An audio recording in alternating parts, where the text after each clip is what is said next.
Hello, whisperers. Welcome to the channel. If you enjoy tonight's tale, don't forget to like, subscribe, and share. It helps more than you know. Now, dim the lights, and let's begin tonight's story. People always ask me what I do for a living, and I usually lie. It's easier to say security, or private contracting, or even pest control. People nod and move on. Nobody pushes for details when you say pest control. They imagine rats, cockroaches, maybe snakes. They don't imagine the kind of things I actually deal with. The truth is, I hunt nightmares. It sounds stupid, right? Like some edgy job description you'd see in a bad urban fantasy novel. I'd laugh too, if it wasn't how I kept the lights on. Rent, groceries, gas money. It all comes from dragging other people's worst fears out of their heads and making them bleed in the real world. I don't advertise. I don't have a business card. Work comes to me through whispers, through late-night calls from people who are desperate enough to believe. You wouldn't call me unless you had to. I was sitting in my apartment that night, drinking the last cold coffee from the pot, when my phone buzzed. Caller ID said, unknown, which is pretty standard. The voice on the other end was shaky. An older woman, trying to hold it together, said her grandson wouldn't wake up, said his dreams were wrong, said she swore she saw something move in his room when she opened the door. That's all I needed. I keep a go bag by the door. Couple of tools, couple of weapons. Nothing flashy. If you saw inside, you'd think it was a mix between a mechanic's kit and a hunter's pack. Silver-edged knife, black mirror shard wrapped in cloth, a small pistol loaded with salt-packed rounds. The gear doesn't make sense to anyone outside the trade, and I like it that way. The kid lived on the edge of town, in one of those houses that looked halfway abandoned. Porch light flickering, curtains drawn. The grandmother let me in without a word. She had that hollow look, like she hadn't slept in weeks, like she already knew too much. The boy was upstairs, 9 years old, maybe 10. He was in bed, sweating through the sheets, eyes fluttering behind his lids like he was trying to look everywhere at once. The air in that room felt heavy, damp, not like humidity, more like a wet blanket laid across your chest. I didn't have to look hard to see it. The nightmare was still there, clinging to the corners like mold. Most nightmares don't linger. They tear a hole between dream and waking, shove themselves through, and vanish when the sleeper jolts awake. But sometimes, when the dreamer's fear is deep enough, the nightmare decides to stay. It feeds on the leftover terror like a stray dog licking plates. That's when you call me. I shut the door behind me and set my kit down. The grandmother stayed in the hall, whispering prayers. The thing in the corner noticed me as soon as the lock clicked. It was shaped almost human, but not enough. Too long in the arms, too narrow in the chest.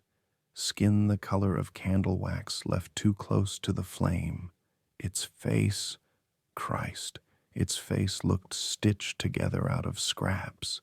Eyes sealed shut with thread, mouth puckered and smiling like it had been carved into place. It crouched in the corner like a starving animal, fingers scratching at the wall, leaving black smears that hissed like smoke.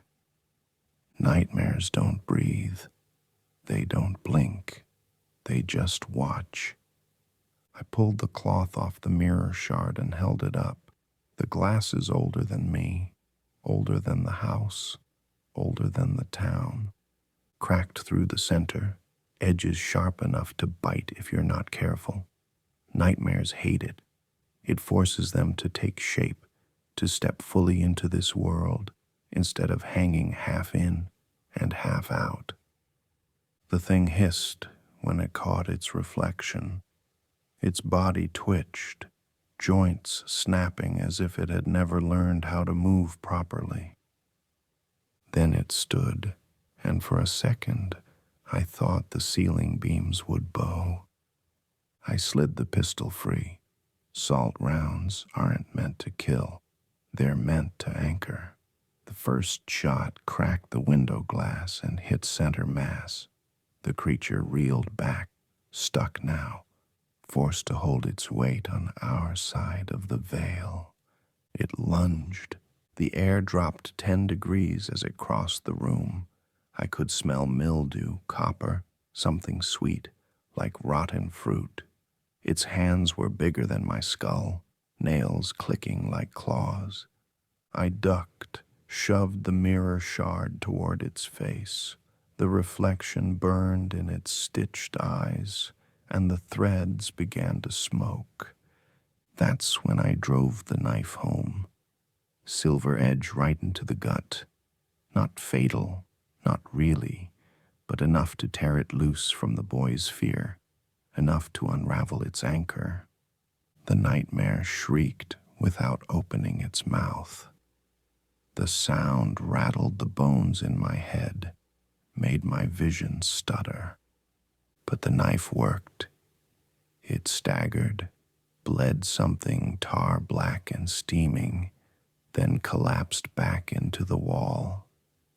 By the time the grandmother rushed in, the corner was empty again, just peeling wallpaper and a stain that would never quite wash out. The boy woke up coughing, sobbing, alive.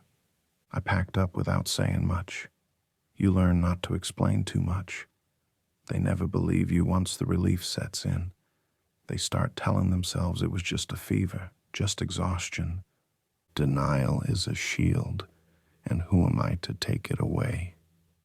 Back in my car, I lit a cigarette I didn't really want and sat with the engine idling. My hands shook against the steering wheel. Not from fear. I don't scare easy anymore. From adrenaline. From the familiar reminder that these things are real. And here's what bothered me. Nightmares don't linger once you cut their tether. They're like smoke, gone in a heartbeat. But this one, it fought.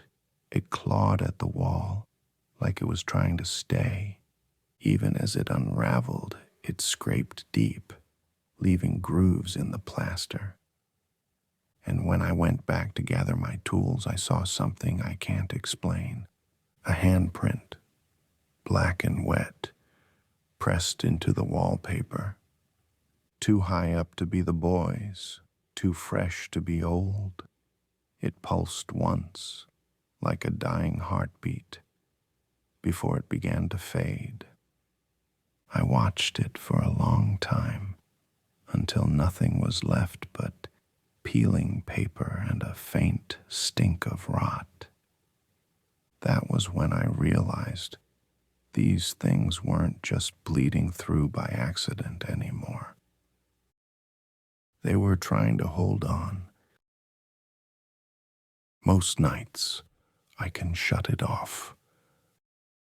Finish a job, wash the stink off my hands, collapse on the couch with whatever trash TV happens to be running. Pretend I'm normal for a few hours, but after that kid's house, I couldn't. Every time I closed my eyes, I kept seeing that black handprint throbbing like it had a pulse. 2 nights later, I got the call that proved I wasn't imagining things. This time it wasn't just one bedroom, it was an entire apartment building. The voice on the phone was a man, middle-aged, trying too hard to sound calm. Said people weren't waking up, whole families asleep, twitching like they were caught in seizures, neighbors breaking down doors, finding loved ones locked in nightmares they couldn't shake. I drove out just past midnight. City blocks mostly empty except for the usual ghosts. Streetlights flickering, the occasional drunk wandering home.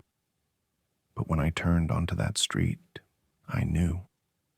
You can always tell when nightmares bleed through. The air feels heavier, the shadows thicker.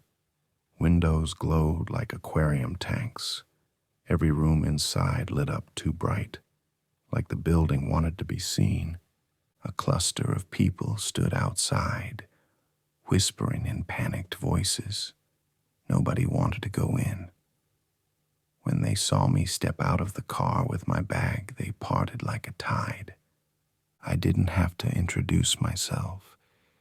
Fear makes people recognize things they shouldn't. Inside smelled like wet wood and iron.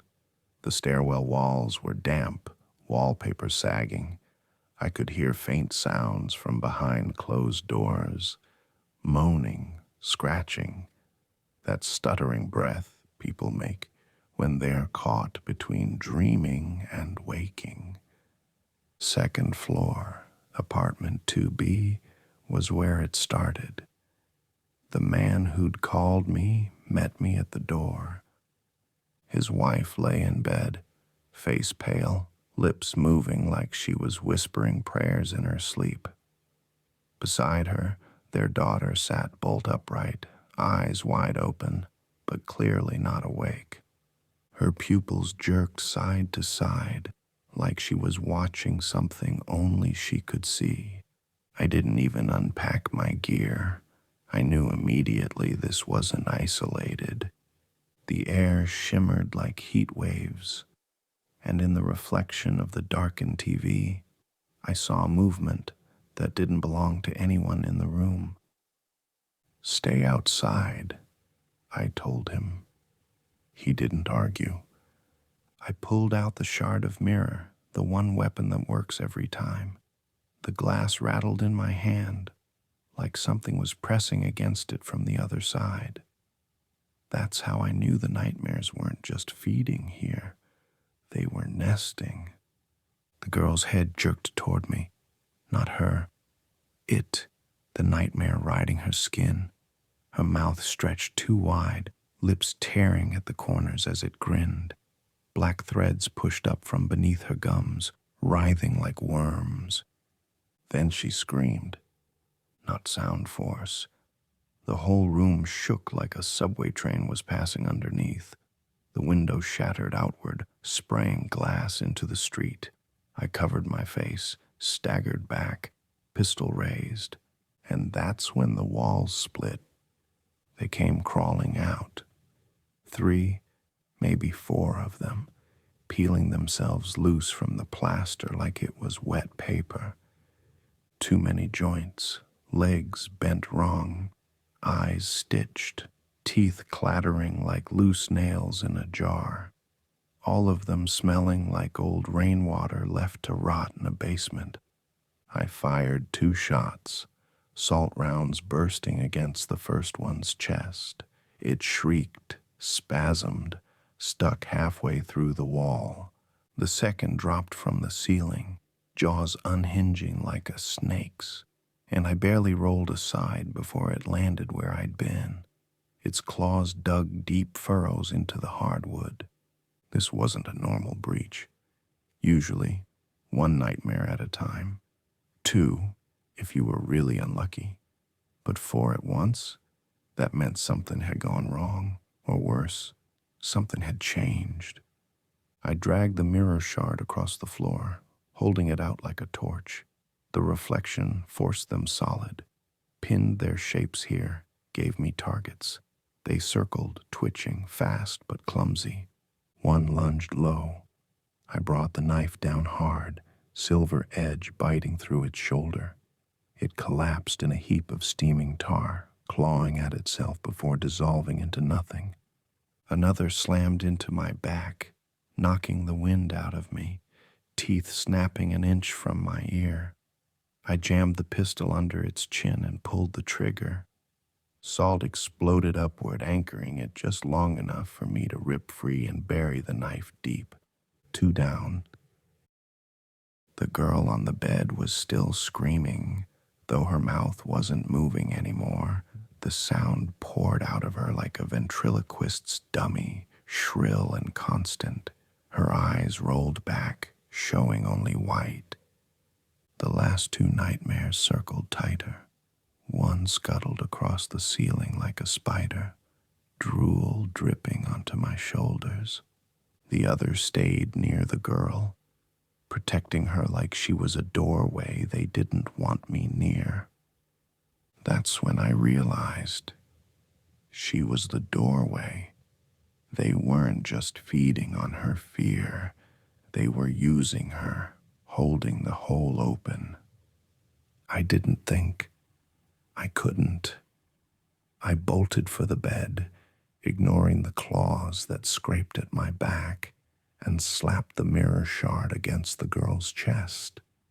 The effect was instant. The shimmer in the air collapsed, like a balloon popping.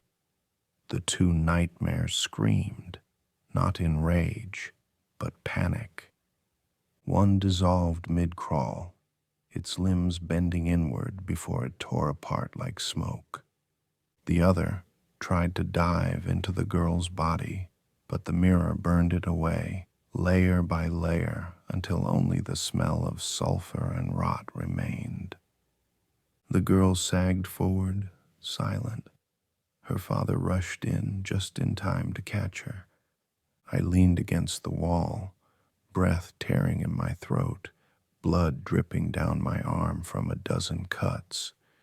The room stank like burned hair and mold, and that handprint I'd seen in the boys' room, there were dozens here, all over the walls, every one of them still wet. That's how you know you're not just doing cleanup anymore. Nightmares don't multiply. They don't work together. But these had. They'd shared one doorway, one girl, like they were coordinated. That shouldn't be possible. And if it was, then we weren't just dealing with accidents anymore. We were looking at an invasion. You don't get into this line of work because you want to. Nobody grows up saying, I want to be the guy who kills the monsters in people's heads. No, you end up here because the nightmares find you first. I was 14 when I saw my first one. I won't get into the details, but I'll tell you this much. It wasn't mine. It was my mother's. She screamed herself hoarse in her sleep for weeks, and I thought she was losing her mind.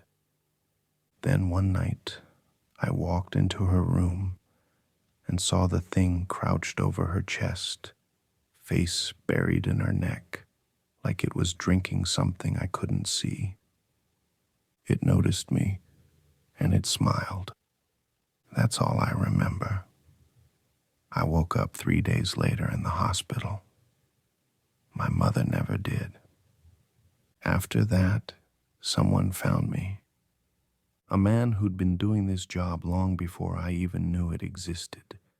He taught me everything I use now. The mirror, the salt, the knife, all the little tricks that keep these things from tearing the world open. He never told me his name, just called himself a janitor. Said that's all we were really, cleaning up leaks. I used to think he was exaggerating, making it sound bigger than it really was. But after what I saw in that apartment building, I'm not so sure anymore. I should have taken a break, rested, patched myself up, maybe tried to sleep. Instead, I found myself driving aimlessly, waiting for the next call, checking my phone like a rat waiting for a shock. Part of me hoped it wouldn't come. The other part knew it already had. By dawn, I had my answer. The building wasn't the only case that night. 3 more calls came in, different parts of the city. People who wouldn't wake up, rooms that smelled like rot, stains that wouldn't wash out. And here's the thing that chilled me more than the creatures themselves. I wasn't the only one who noticed. News didn't cover it directly, but you could hear the tremor in the broadcasts. Mystery illnesses, sleeping sickness, the kind of vague language reporters use when they don't have a name for what's killing people. Social media lit up with shaky videos, doors slamming by themselves, shadows crawling across ceilings, pets refusing to enter bedrooms. People laughed it off in the comments, called it fake. I knew better. Nightmares were spilling through faster than anyone could contain them. By late afternoon, I was back on the road, heading toward the hospital on the edge of the city.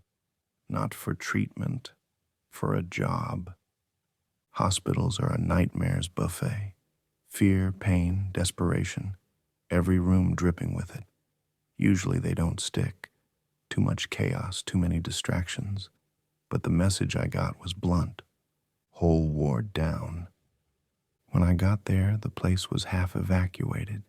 Patients in wheelchairs lined the parking lot, nurses clinging to clipboards like lifelines. Nobody stopped me when I walked in carrying my bag. The corridors were wrong, too quiet. Hospitals always hum. You hear machines, intercoms, shuffling feet. Here it was, dead still, like the building was holding its breath. 3rd floor, east wing. That's where it started. I don't know what I expected. More of the same, maybe. 1 or 2 nightmares clinging to beds, feeding until I chased them off. Instead, when I turned a corner, I froze. Every patient in that wing, dozens of them, lay silent in their beds. All at once, tubes hissing, monitors flatlined, and crawling across the walls, the ceiling, the floors, were the nightmares, not hiding, not feeding, just waiting. They saw me the moment I stepped in, heads snapping toward me in perfect unison, stitched eyes bulging as if they could really see. That's when I understood they weren't accidents. They weren't leaks. They were organized. One by one, they peeled away from the walls, bodies unfolding, claws dragging across tile. The lights overhead flickered, buzzing with static. I counted 7, maybe more behind them. I raised the mirror. My hand didn't shake, but my chest did. Because in that cracked glass, I didn't just see the creatures. I saw myself, not my reflection, me, standing in the hallway, bag open, knife in hand. But my eyes were sewn shut, and my mouth was grinning wide, threads pulling at the corners. The mirror jumped in my hand, almost slipped. The creatures twitched, closing in. My breath came ragged, sharp in the silence. Then they lunged. The fight was chaos.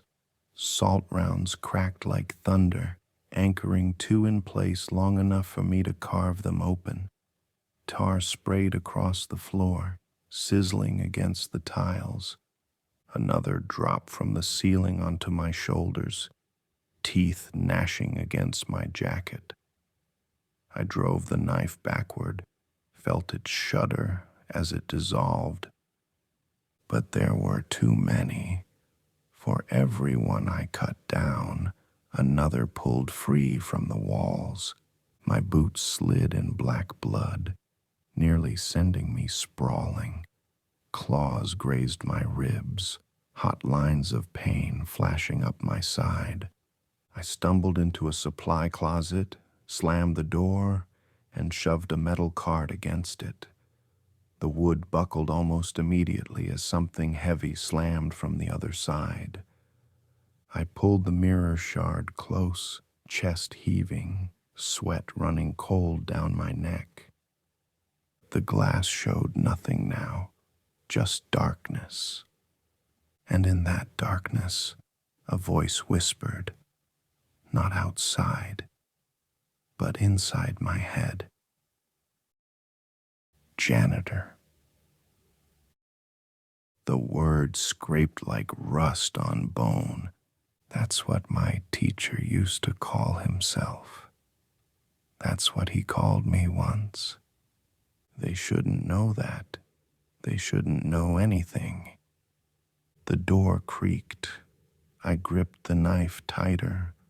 For the first time in years, I wondered if I'd finally found the job I couldn't walk away from. I'll be honest with you, I don't know how I got out of there. My memory after that goes dark, like a reel missing frames. One moment the creatures were pounding on the door. The next I was stumbling down the stairwell, mirror warm against my chest, bag slick with blood that wasn't mine. By the time I hit the parking lot, the nightmares were gone. Patients still lay in their beds, but their chests rose and fell again, shallow but steady. Nurses ran past me, shouting, crying. Nobody asked me what I'd seen. Nobody ever does. I sat in my car until dusk, staring at my reflection in the rear view. For a second, I thought I saw the threads, just faint lines pulling at the corners of my lips. I touched my face hard enough to bruise. Nothing there, just skin. But the mirror doesn't lie. And lately, I don't think it's showing me just the nightmares anymore. There's a point where a job stops being work and starts being personal. That hospital was mine. For days afterward, I couldn't sleep.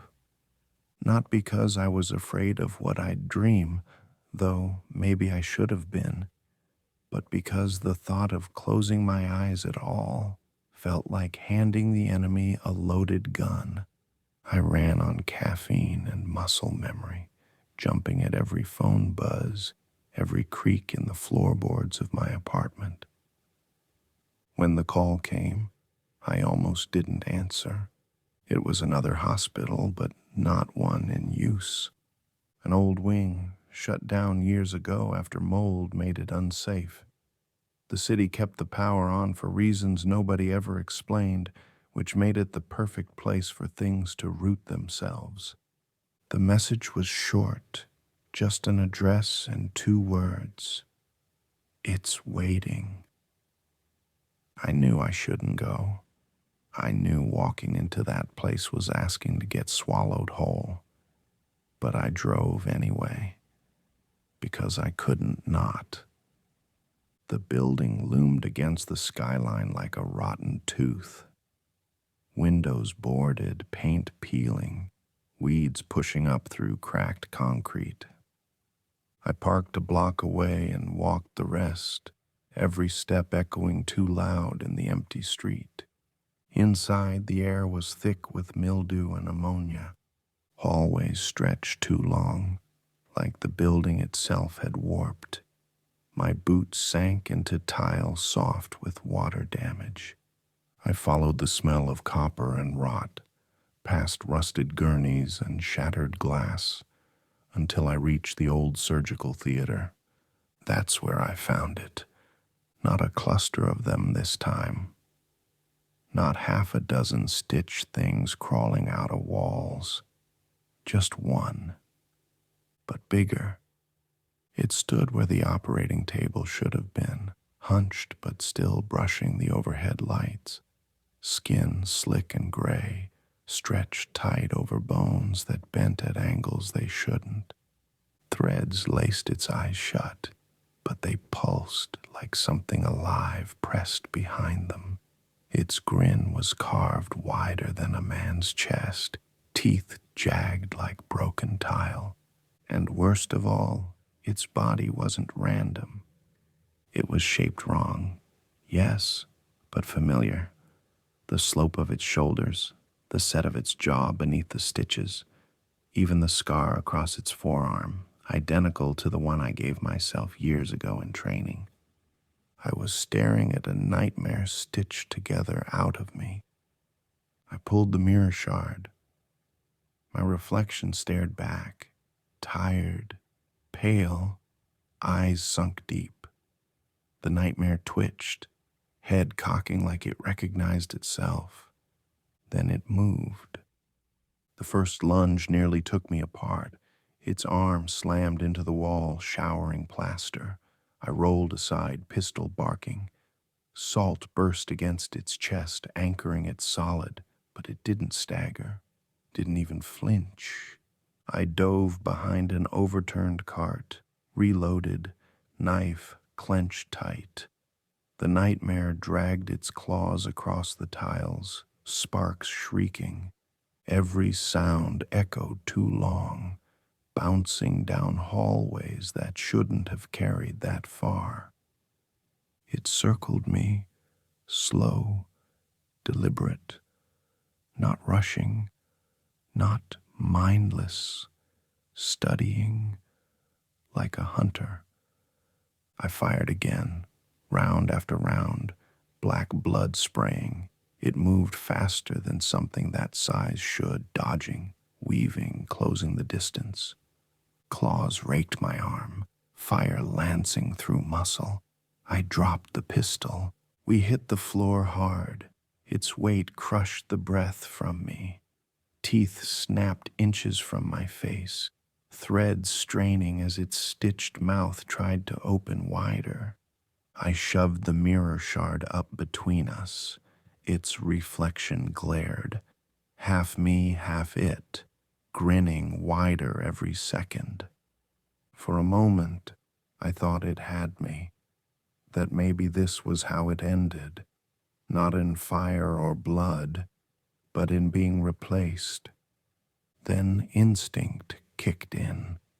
I drove the silver knife up through its chest, not once, not twice, over and over until the blade snapped in my hand.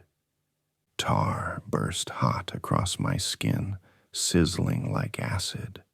The nightmare shrieked, body spasming, threads bursting from its face. But it didn't dissolve, it clung. So I did the only thing left. I grabbed the mirror shard with both hands, ignoring the glass cutting deep into my palms, and shoved it straight into the thing's chest. The effect was instant. The reflection shattered outward, not just in the shard, but across the entire room. Walls cracked like glass, ceiling lights fracturing into 1,000 sharp pieces. Reality buckled. The nightmare convulsed, screaming in a voice that was mine but deeper, wrong, echoing like a cavern.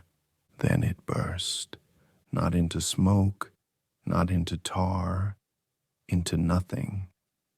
Silence slammed down like a hammer. I lay there bleeding, chest heaving, surrounded by shards of my own reflection scattered across the floor. The operating theater was empty again, just peeling paint, broken lights, and the stench of rot that would never wash out. By dawn, I'd bandaged what I could and limped back to my car. The city looked the same. Gray buildings, tired streets, People waking up for work with no idea what I'd just buried under their feet. But I knew better. That thing hadn't been random. It hadn't been stitched out of some stranger's fear. It had been stitched out of me, which meant the nightmares weren't just feeding anymore.